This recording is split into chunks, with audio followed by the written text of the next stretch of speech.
I had this patient who is a big, very strong man in his early 70s, very active, and he had had polio as a child.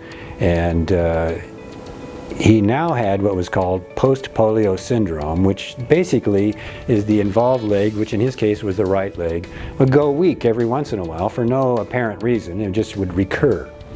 And he was one of the people who had agreed with his wife to be part of my trial program in the PulStar instrument evaluation.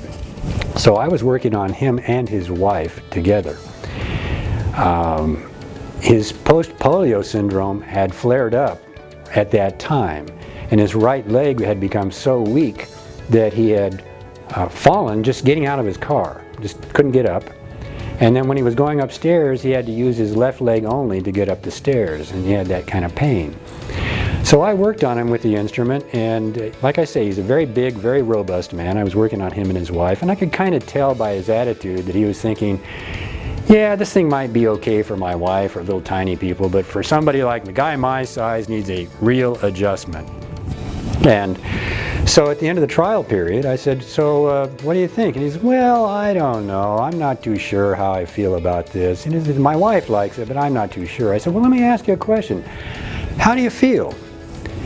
He said, well, my leg doesn't hurt anymore. I said, well, that's good. He says, and I'm not falling down. I said, that's good. He says, and I use both my legs getting up the stairs.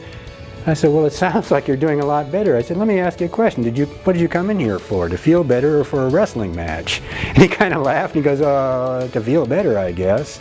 And he's been a PulStar patient ever since.